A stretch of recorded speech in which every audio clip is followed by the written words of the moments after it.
Hi guys, MrRoflWaffles here. This video contains two high round strategies for Mauer Der Toten, and the reason there are two is that I know some people consider like round 50 a high round, other people consider round 200 a high round, and so I wanted to account for both of those player groups. What this will mean is that you can do the low round strategy at the lower rounds, and then you can just transition that into the high round strategy at the higher rounds. So you will probably want to use both if you are going for those round 100s, round 200s, etc. But if your targets are a little lower, you can probably just stick with the first thing that I show you here. Now, I also want to be clear that I've taken inspiration primarily from Steve's high round strategy here, although there is a touch of influence from Sulky's strat, although we're not doing Sulky's strat. But regardless, I'll link both of them in the description down below. They're both great guys. Now, the last thing to get to before we can actually get to some strategizing in the dang game is skill tier upgrades. And specifically, okay, you obviously need to get these before you start your game. You're going to want to get Mule Kick all the way to tier 4 at minimum. Reason being, tier 1 means you get 2 for 1 when you craft equipment, and that's huge because equipment's really OP now, and that synergizes with Mule Kick's tier 4, which gives you a 25% chance to keep non-retrievable equipment when you throw it. And then in addition, the tier 2 means that all enemies have a small chance to drop ammo, and that's going to be incredible for your wonder weapons. The other upgrades I'd really recommend are Elemental Pop tier 5, which gives you that kind of electric cherry effect, which is big, and also Quick Revive tier 5, because it means that you can revive yourself just by killing a zombie when you're downed, and it doesn't use a self-res. We're also going to be using Ring of Fire in this strat, so try and upgrade Ring of Fire's skill tiers. And that brings me on to talking about loadout. You can honestly spawn in with whatever gun you're comfortable with. We're going to be using the Hauer in this gameplay just because it's the Hauer. I mean, it's so goddamn good.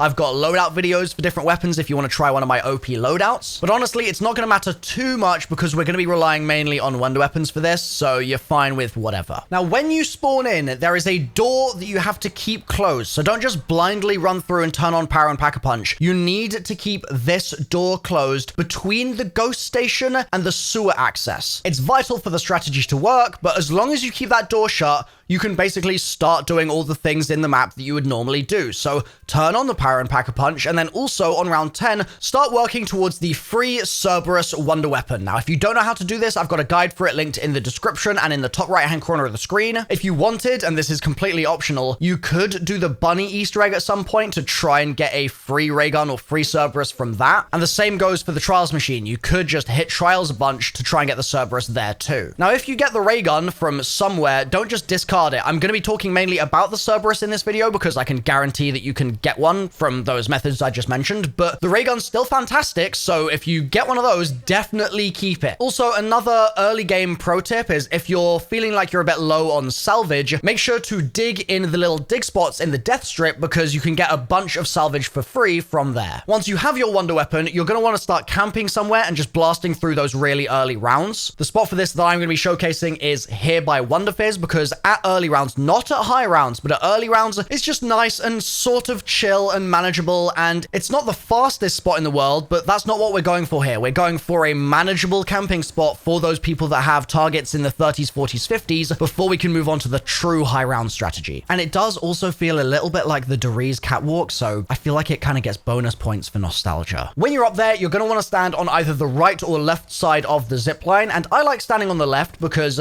it gives the zombies a little chance to mantle into the room, and if they finish their mantle animation and then you take them down, then they can drop loot and salvage, power-ups, all that sort of stuff. If they're still mantling while you take them down, then they won't drop anything, and that's why we're giving them a little bit of time to breathe here. This also gives you a secondary benefit, which is that the zombies line up a little bit better for you this way, so there's less snapping around. So like I said, this is kind of a 0 IQ, no thoughts, head empty, hold down the trigger and go get a coffee kind of strat. Like, you really don't need to think too much while you're doing this, and you're hardly going to even need to think about Ring of Fire until the kind of late 30s, early 40s. But in those early rounds, you can still absolutely pop it. You might as well do. So just pop that ring and then go to town. Keep on shooting. So what happens if you get overrun? Well, you can just jump down. That's the good thing about this area. You can get out of there super easily and then go buy armor if you want to, or you can activate Klaus on the tank right in front of you. And also, because you jumped down instead of rappelling down, you can rappel back up straight away. There won't be a cooldown on it. There's also a crafting bench nearby if you want to craft like a self-revive or something. something. And while you're there, making sure that you've got some Semtex and either stuns or decoys is also really helpful for this. Semtex are crazy OP now, guys. Do not sleep on them. We're going to be using them a lot in this strategy, especially because of our mule kick upgrades. The stuns and decoys will be useful because there'll be points where you might not have a ring of fire up, but you need to just get a quick reload in. That's the perfect time to throw a stun or a decoy. So what about the panzer rounds? Mauer Der Toten is a bit different to previous maps, and you'll basically just get increasing numbers of panzers as you go through the rounds, and they'll continuously spawn throughout the round. So you need a good way to deal with them. And we're going to be popping ring of fire to kill those panzers very frequently, but we're also going to be dropping down whenever we need to just to get out of harm's way and then kind of reset things just for a second long breather, and then we can rappel right back up there and just get back to the strat. If you're really struggling with them, you can always use score streaks. Death machines are great in this map, and the chopper gunner is incredible as well. The last thing I think to mention is that disciples might fly up behind you while you're standing on the ledge up there, so be careful of that. That's just something to bear in mind. And also, manglers can potentially knock you off the ledge with their ranged attack, but you can block this with Ring of Fire because Ring of Fire blocks projectiles, so that's something to keep in mind. Now, if you find that this strat is a little boring, you can just move on to the area where we're going to be doing the next strategy, where we kept that door closed. And honestly, it's not a bad idea either, because you get a bit more familiar that way with what it's like to be in that room and move around it, so this is probably something that you might want to experiment with. So let's move on to the strat that is going to take us all the way through to around 100 plus. I recommend switching to this strategy from any previous strat in the late 40s, early 50s.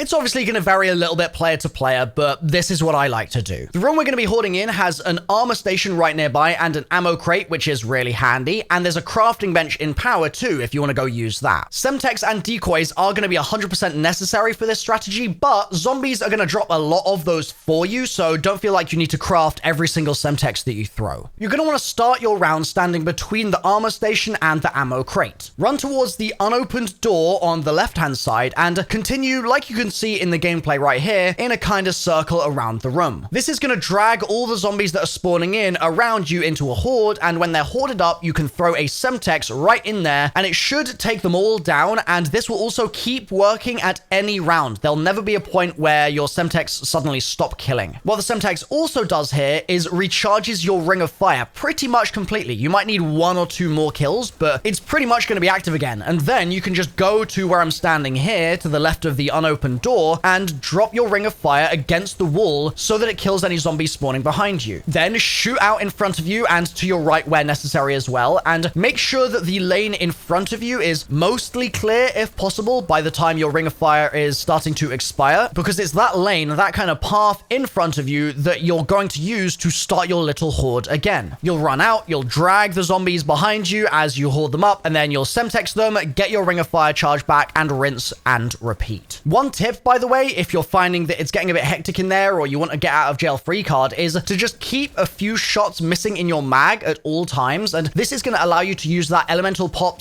/ electric cherry effect thing that I mentioned earlier as a way to escape if things do get sticky. It'll kill a few zombies around you on reload, and it should be your first reaction if you get stuck. You'll obviously then reload, and you can throw a decoy if you're still stuck at that point, but most of the time just the reload itself will do the job. However, what I'm not saying here is that you should run around with only 1 shot left in your mag at all times. You're going to want to keep a handful, and that's because even past the round 55 health cap, the wonder weapon is only going to take a few shots to kill, and so while you're doing your hoarding, you can avoid sticky situations sometimes by simply just shooting the zombie that happens to be in front of you and taking it down. It doesn't need to get to the point where you have to do a panic reload and pop your electric cherry. You may just be able to clear a path for yourself instead. And you can also preemptively throw Semtex if you think you're going to get stuck against a wall or something too. They barely do any damage to you, and they explode nearly instantly, killing every zombie around you, so that's another way to get out of awkward situations. On panzer rounds, at this point, you'll basically just get a new panzer every time you take down a panzer, so the best way to deal with them, honestly, is to just not shoot them until they're much closer to you and posing a threat, rather than when they're just spawning in, and this will minimize the number of panzers that you need to bother with killing during the round. To take those panzers down, I think the ray gun is actually more effective than the Cerberus,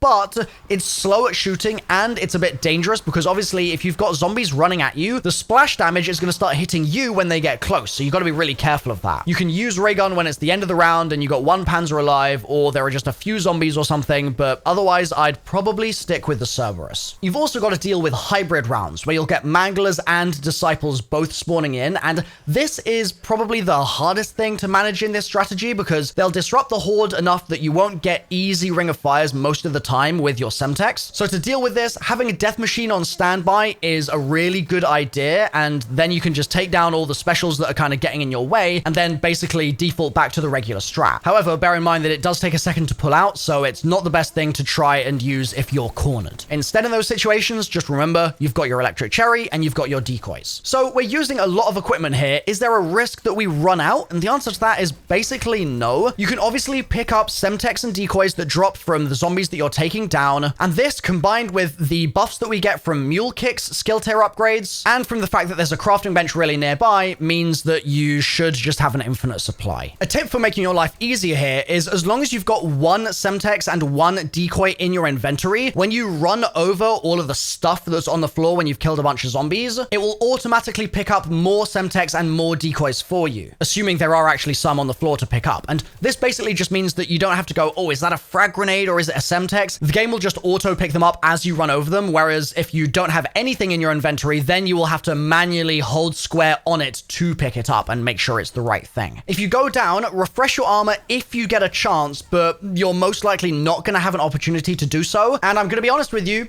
it's going to be a bit scary, but what I recommend is you take the rappel at the other end of the sewer and then just zoom your way across to Wonder Fizz. Once you're up there, you're going to want to throw a decoy because there are probably going to be zombies spawning all over you, and then you can quickly buy your perks back, jump down again, and return to the zip line that you took to get out of the underground a second ago, and use that to go back down, and then you can get your armor back, you can go and craft a self-res and do whatever you need to do before you resume your strat. And if you haven't died but you still want to do a quick armor refresh, a nice way to do this is to run over to the zipline up to the street level and then just basically wait for the cooldown to expire, keeping your wits about you at all times, of course. And then you can take the zipline back down straight away and buy armor while the zombies are respawning. It just gives you a little second to do it without getting insta-swiped. So that is the strategy. If you've got any suggestions for ways to make it even better, drop them in the comments down below. And if you try this strat out, I'd love to hear what round you got to by using it. Thanks for watching, everyone. Consider subscribing if you haven't already for more zombies videos like this one, and I'll see you guys next time. Bye for now.